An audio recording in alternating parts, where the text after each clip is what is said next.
Okay, hello everyone. We are now to our last case study of Thailand. So let's get started. Right, Thailand is a very special case study. It is unique, right, in the following aspects. It has never been colonized, all right, and hence Thailand did not experience decolonization. So that's why you cannot use Thailand, okay, for topics 1 and 2, all right. So you are not supposed to use Thailand for any essay, right, that require you to draw content from lectures 1 to 4. Okay, simply because yes, there's this very important factor of like positive, negative colonial legacies, lack of social political prerequisite, impact of decolonial process. Thailand didn't have that. Okay, so that's why it's not relevant. Okay, so you can only use Thailand, right, for phase 2 and 3. For phase 2 and 3. Okay, Thailand was also very special because they started being a constitutional monarchy, right? That means they actually have a constitution. They try to have like some sort of like, upper house, lower house, having some form of like parliament and stuff like that, right? As early as 1932. Okay, so even though they were not never colonized, all right, but it appears that they have been very receptive to Western influences, okay, and they have matured on their own. So it seems like you don't really need colonial legacies, all right, in order for you to develop political processes on your own. Okay, and lastly and more importantly, all right, Thailand is very special, okay, because the best way to describe the dominant form of government in Thailand, right, would be that it is unstable. Okay, unstable not meaning something's not right in the mind, okay, but unstable meaning they can never decide, all right, on whether they want to be a military government or a democratic government because there always seems to be this ding dong, all right, this vacillation, okay, between military dictatorship and democracies, okay, but you realize that like from 1980s to 1990s onwards, right, there seems to be seem to reach some equilibrium, okay, whereby they kind of develop their own very unique model, okay, of this like very unique blend, okay, that incorporates both maximum government and democracies. Okay, so Thailand is so interesting, right? That's why I love it for the last case study. In that they actually have like 4 different types of government for us to study. Okay, so all the more case studies for you. All right, but obviously you don't have to study all of them. You just need to focus on like what you want, what case study you want to support whatever factor that you want to talk about. Okay, but yeah, this just to tell you that like there's a lot of content for Thailand that you can actually use. Okay, the first one, right, would be a negative example of a maximum government. Okay, so therefore this would be like same as a Navy or a Marcos. Okay, so therefore yeah, they have another friend called Pibun. Okay, but generally students don't really use this case study. Okay, and yeah, I don't really see that in essays simply because it's very very early on. Okay, so it's like the first kind of like kind of the first maximum government in post-war Thailand, right? So therefore it might not be contemporaneous, all right, or at the same period, right, as the other maximum governments like Newin, like Marcos, like Suharto, for example. Okay, so that's why it might be a bit hard to compare. Okay, but nonetheless, if you want to be special, you can consider using that. Okay, the next one, okay, is also a maximum government, a military government, okay, and it is a positive example. Okay, in fact, I find a lot of similarities, right, between Sarit and Suharto. Okay, so both of them, okay, apart from their names starting from the same letter, okay, they were also military guys, all right, and they also developed very strong economies, okay, and a very stable political structures, okay, but with an iron fist.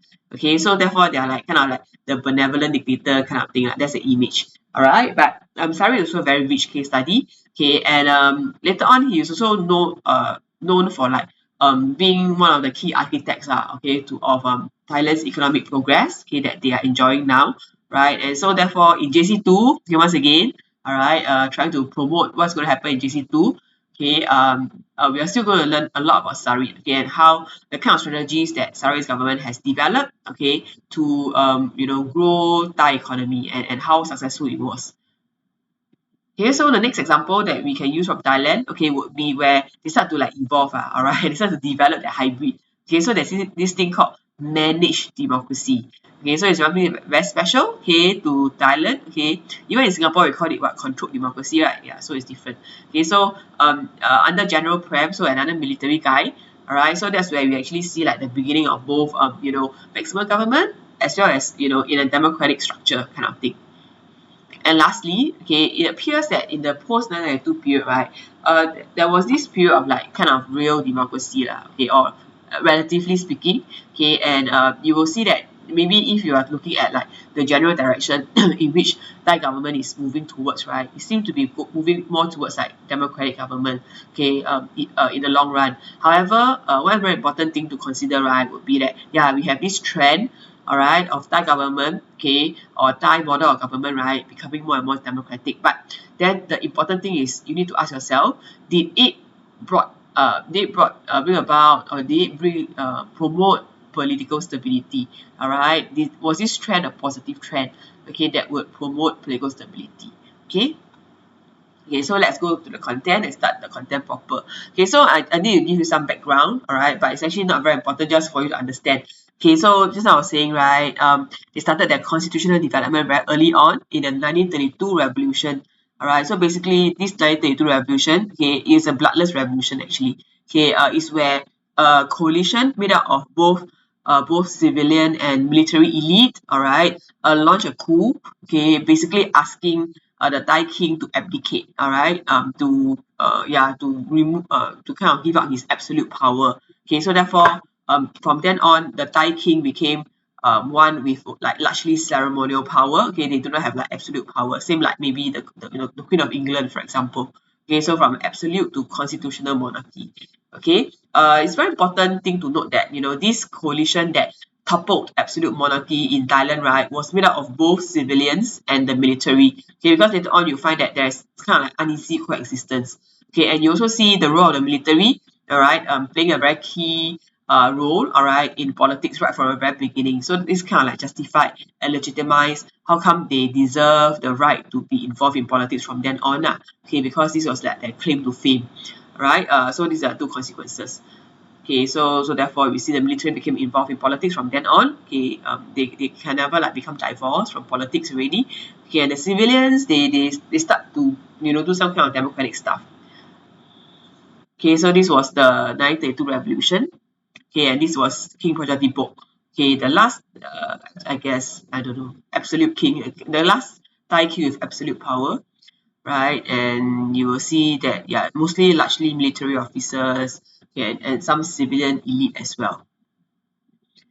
Okay, later on, the next important thing that you need to note, right, would be the rise of Pibun Songkram. Okay, but people generally just call him Pibun, right? And him trying to overthrow, okay, or trying to launch a coup against this civilian leader, Pridi Banamyong, right? He's actually, I think, is a lawyer by training, right? He became a prime minister after the war, and basically he was trying to overthrow him, just like Nevin and Unu kind of thing, right? So let's look at the story.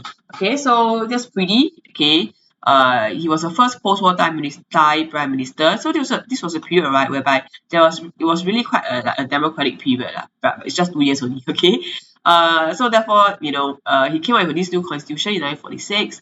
Basically, it brought about democracy. Okay, and it sought to remove the military from political institutions. So obviously, God forbid, right? The military will never allow that to happen.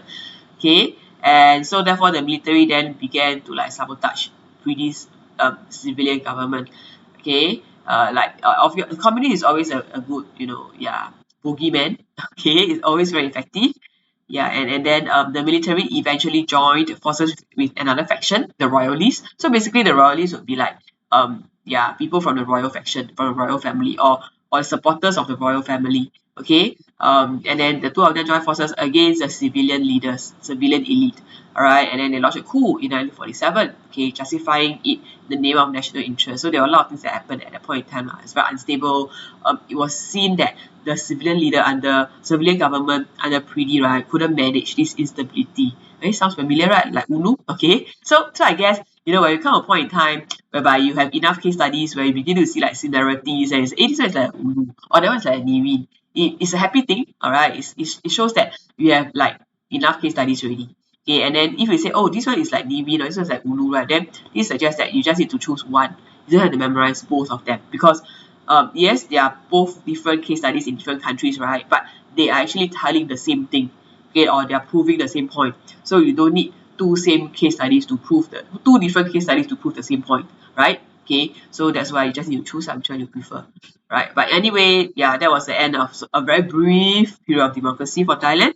Okay, and then after that, they soon came under maximum government from 47 to 73. Okay, so same thing, all right. So the reasons for so-called failure of democracy and the rise of maximum government is kind of similar, okay, to what we have observed in Indonesia and Burma, right? Like factionalism, tension between the civilians and the military, and general instability, which is like centrifugal threats, right? And these leaders then expanded the role of the military, and then they also started to reduce democratic processes. Okay, also want to bear in mind, okay, that this period of like the starting of maximum government in Thailand, right, was also the Cold War. Okay, so it kind of like gel with whatever you have learned in paper one, okay, like the Vietnam War, for example. Okay, so therefore we definitely see the involvement of US, okay, and they also became involved in like SCA politics, right? So therefore they were very much present in Thailand as well. Okay, and it was US investments that made it possible for the Thai military, okay, to reinforce its position, okay, and to expand its influence, right? Yeah, this is yeah, it's some core thing, lah, okay, which you all should understand. Okay, and then this is a very important statistic that you might want to remember.